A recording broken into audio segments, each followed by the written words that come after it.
What is it about David Benavidez in these long fights that kind of seem to give him energy? What is it like going 12 rounds with David? He's a big old boy, and on top of that, he's got a lot of skill, a lot of speed, a lot of attributes, and he's mean-spirited. Mean-spirited takes a long way from boxing. Caleb, go ahead, man. No, go ahead. Caleb, I just got to ask about you. What's the future for Caleb Plant? What's next? When can we expect you back in the ring? It should be, sometime in summer, May, June, July. Still working out the details now, but I'm sure I've been in the gym, been training, I'm in shape, and whatever comes my way, I'll be ready for it. Caleb, you want that Berlanga fight? I absolutely want the Berlanga fight. I want the Berlanga fight. I want the Charlo fight. If Morrell can work his way back into being something that's worth going after, I'll take that as well. Caleb, how important is it for you to become world champion again? It's big. He's big on the list. The only thing more important than that for me is just making big fights. And when we talk about big fights, Canelo, Crawford, looks like they're signed for September. What do you think about those two? Yeah, it's exciting. Terrence is not a regular guy. He's special. And, Canelo, he's a top-notch fighter, world-class fighter. Still on the pound list, I'm sure, towards somewhere near the top. And it's exciting. Who you got, though? I'm just a fan. Watching. How much of a chance do you give Terrence in that fight? Obviously, stepping up in weight is such a big jump. Do you give him a good chance in that fight, though, against Canelo? I give him a chance. Terrence's frequency is strong. He can punch. He's got good crack. He can fight from both ways. Orthodox, southpaw. He can fight at mid-range, close range, outside, and he can fight going both ways. So it's exciting. It's a big question mark on the end of it, though. So that's why I'm sure all of us are excited for that bell to ring and be able to find out firsthand. A couple days from now, we got an unbelievable fight card in Riyadh season once again out in Saudi Arabia. Unbelievable card with headlined by Better Believe and B-Ball Part 2. What do you think about that fight? Oh, none of us can any of us choose who's going to win that? All right. It's just whoever got the best night of sleep that night, the night before, right? So I'm really excited for that. I'm a big fan of both guys, both warriors, both killers, mean-spirited as well. So I'm as excited as well. Caleb, having been in the ring with Canelo, what does Crawford have to kind of look for or avoid, or what kind of tips do you give a I would just encourage Terrence to be himself.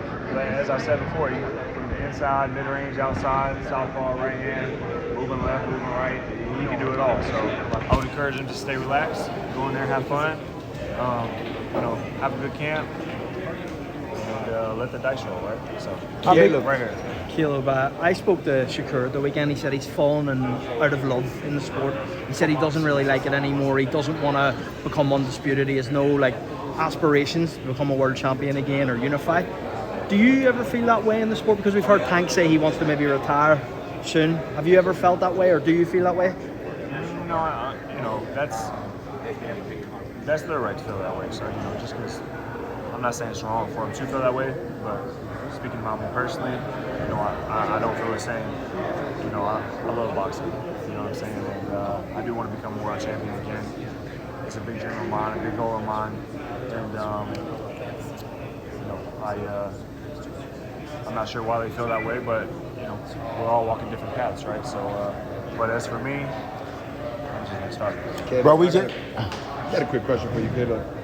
Former opponent of yours, Trevor McCumbee, was in the building today. Did you see him? Who? Trevor McCumbee. Oh, he's here? Yeah, did you run into him? No. Got you. You guys had a great fight.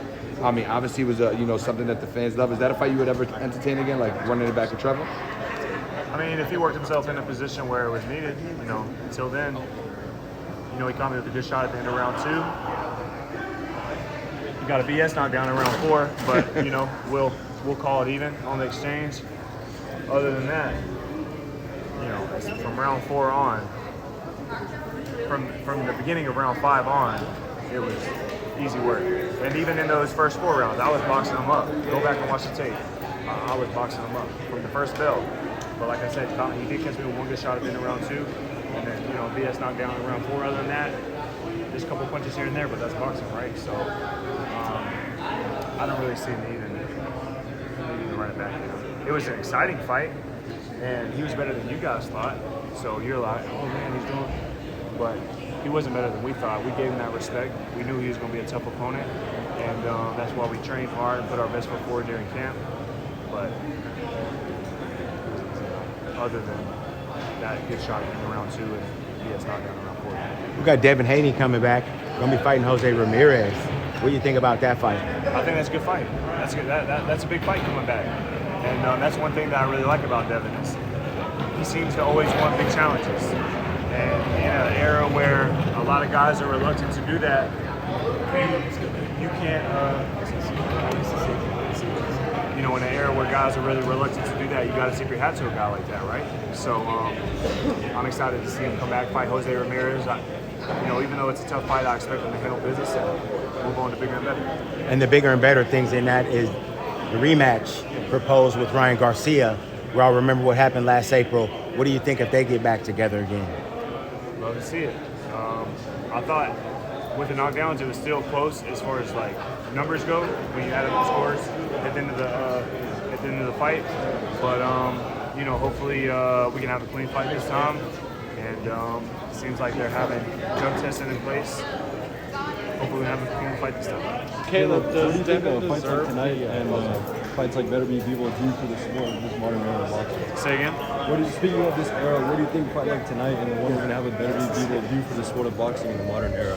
I think that guys like Better Be Bibble and guys who continuously take these hard challenges, guys like me, David Benavidez, you know, Devin Haney, and the list goes on. I think it encourages the other fighters who are more reluctant to do the same. Otherwise, they get left behind, right? So if everybody else starts falling in line with the best facing the best, the guys who aren't willing to do that, who are too scared to do that, they're gonna get left behind. So, you know, that's how. Could you see like guys losing their O's, kind of seeing other guys lose their O's, kind of make them like, all right, I could step up, you know, fight another guy and put our O on the line? I mean, it's important to keep the O, right? Like, we're all competitors, which means we want to win.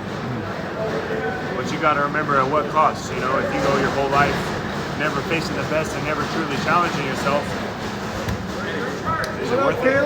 So, How shocked were you about what happened to Jaime Munguia? I think it shocked everybody. I mean, not too much shocks to me in boxing. Like, I wasn't expecting it. I'm sure none of us were, but that guy was crafty. That guy was sharp. He was fast. He was explosive. He was light on his feet. He had a quick jab.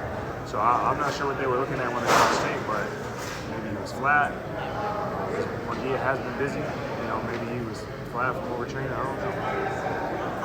Caleb, Looks like they were in the backseat. Caleb, I'm a little late, man, so forgive me, but Super late. yeah. What did you think of? What did you like about how Benavidez fought tonight, and maybe not even not like what you think overall? I liked it. David Benavidez, he did really well. I think Morrell's accuracy, because they almost threw the same amount of punches, but the accuracy was the layup percentage was quite a bit different. So it's just hard to keep David off him. You know, he's a big old boy.